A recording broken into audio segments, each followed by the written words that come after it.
Why did you want to come out here and send their this message? It is a message of a call for justice, for swift justice for George Floyd, for systemic justice for all brown and black people who have been under the knee of this country in ways that we have witnessed time and again. This is wrong. And this rising up, this spontaneous uprising of people, mostly half my age or younger, they're the ones we should be listening to. And they're angry at the president. They're so angry. They're angry at the president. So what is your message to President Trump today? Well, I've given up speaking to President Trump. We need to replace President Trump. We need leadership that will lead us in the ways that this country deserves. Thank you. Thank you. We are upset about the fire as well, but that is not our primary focus. Our primary focus is the reason behind, the fundamental reasons behind the protests in our country right now.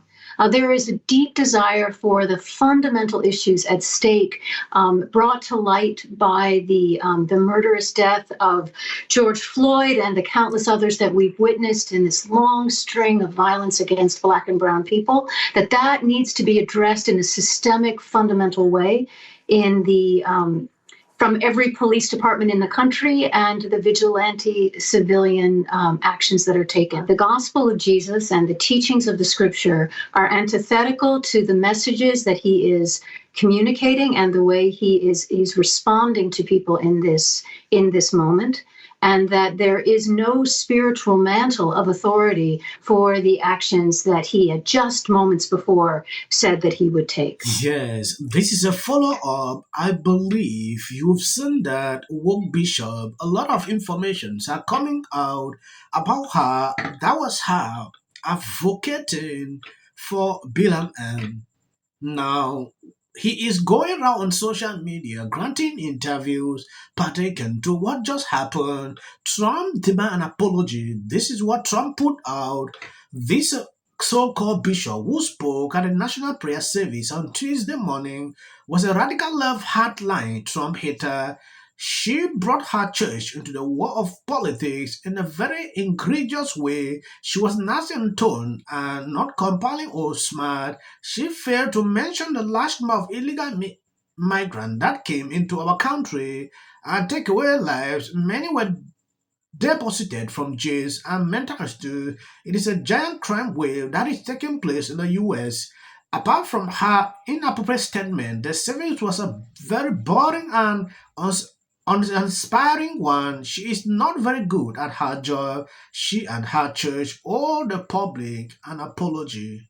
Can you feel the excitement in the air? I mean, I was actually walking around in the bitter cold, partially because I couldn't get an Uber, but people are smiling, right? They're in a good mood. It's quite refreshing. And I think they're doing that because they know it's a new day in America. Monday was a celebration for most Americans. However, not everyone is happy about the direction that our country is headed, which is actually disappointing. For example, yesterday at the National Prayer Service, the bishop was extreme in her views, extremely out of line and out of touch. And what she did was uncalled for. Perhaps we should pray for doctrinal differences here playing out in church. What do you think, Scott? These woke-scapalians or Episcopokians or whatever they're calling themselves today, this is ridiculous. This was terrible. Donald Trump, I'm sure, regrets participating in this event today to be lectured to and politicized in a church this way. And I thought it was, frankly, a disgrace to what they did at this event. I don't know if this event will happen ever again because of this. This particular bishop took it upon herself to turn this into a complete and total circus and spectacle. And I don't know any Republican today who's like, oh, wow. Well, it was a very really long good service. Tonight, a bishop takes on Trump and pleads with him face to face to, quote, have mercy.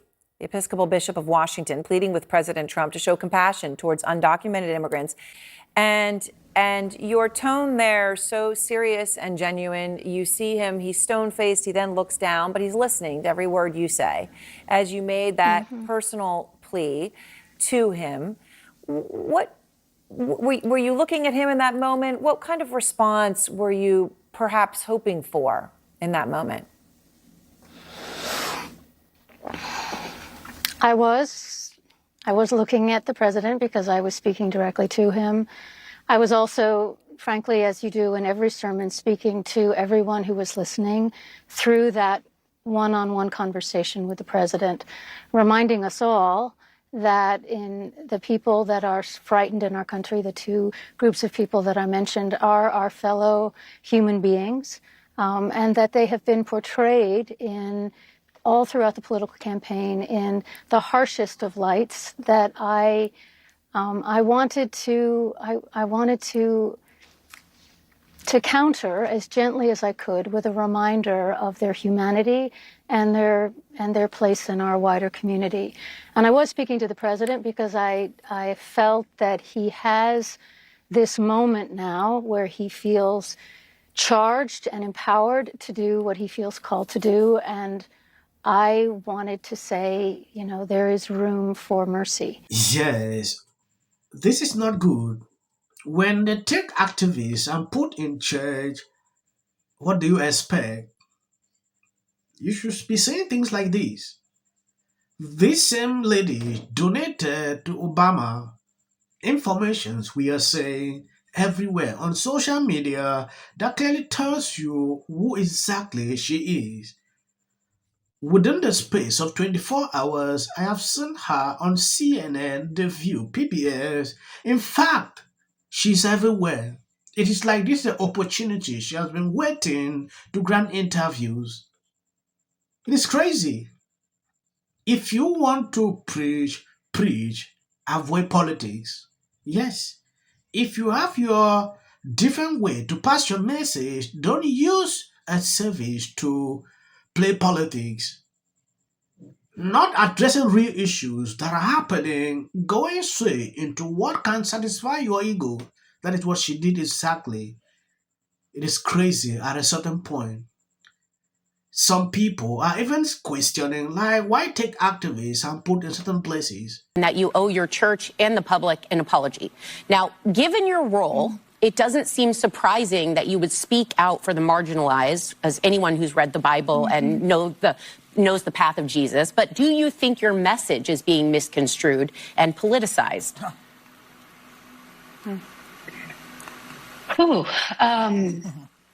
Well, sure. Yeah.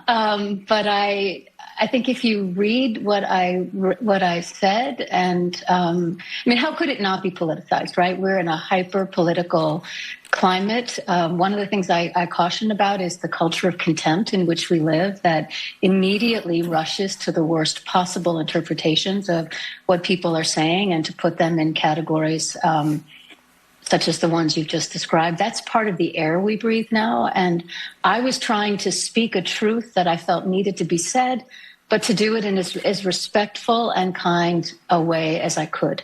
And also to bring other voices into the conversation, which voices that had not been heard in the public space. Honestly speaking, if I was this woke bishop, I would not go around to the media to defend the indefensible. Yeah, because there is nothing here to say. Okay, she implied she started a conversation. She want to stir up people to react to what she just started, right? I've not seen the same bishop talking against what some of these migrants are doing. If her speech was in such a way that she was talking on both sides, it is understandable, but she was lecturing the president of the United States just a day after the inauguration. That was insane. She actually owe an apology, though she's smiling here. When you take a look at this article, that clearly tells you majority of the people this country oppose this. Is she even reading articles to understand what majority of the people thinks? Because if they do, they will not do this every time. different questions, but these were all taken within the last month. And there's real uniformity here. That's what I really think you see. You see real uniformity. Deporting all immigrants who are here illegally, 55% of the New York Times. Marquette, 64%. CBS News, 57%. ABC News with a slightly different question, 56%. So what you're seeing essentially here is a very clear indication that a majority of Americans, in fact, when they're asked this blunt question, which I believe gets at the underlying feelings, do in fact want to deport all immigrants who are here illegally. There's no arguing with these different numbers because they're all essentially the same across 4 different pollsters. So if they say, yeah. You can see that clearly. This is CNN. Thank you guys for always being there sharing out my videos. For people who complain that I put videos after the end of the clip, please, you can stop here. Oh, you're doing this, you will do. This is just for the algorithm. When you watch my videos, I always make sure to inform you where to end. If you want to continue, you can do, but please end here. God bless you and see you on my next clip. The Washington Post owns it. What? Okay. JFK, do not look down at those. Tried to steal it from. A short time ago, President Joe Biden greeted Mr. and Mrs. Trump. Don't worry. Also attending were all those people who warned Americans to shun this wannabe fascist dictator called Trump. Look at me, Ma. Oh, let's go see Hitler and get a quick selfie first. Hello, look at us. His own bootstraps. Yeah. And so in thinking about that, and Donald Trump saying things that this country would be a meritocracy, you're talking about a man who didn't become the president of the United States because of merit. And sparks move things. And it doesn't matter how much water you have. Future president and his gag are a funky in policy. The city of the Pacific Palisades is burning. And, I flew here last night. I was on a plane, started getting texts. So I am evacuating my home. What we need to do against what we know is right, and these are the results. Trump is now calling that Gavin Newsom should step down. This is you getting water to areas that need water because there are fires in 100-mile-an-hour winds. The situation is beyond control. For the work that he's been trained his whole life to do. What do we do? Right now you're looking history, remember it. As a country about January. Yeah, and then I think all our tax dollars probably went for Gavin's hair gel. I don't know, but it's like, it's sad. I want to be Jim Jordan. In the 5 tenants of Palisades Village right here. This is the town center of sorts. And he did this little dance. Josh Green, the governor of down in Hawaii, who had some. And then we watch news or talk to my friends. Buying up properties and the likes. These people lost their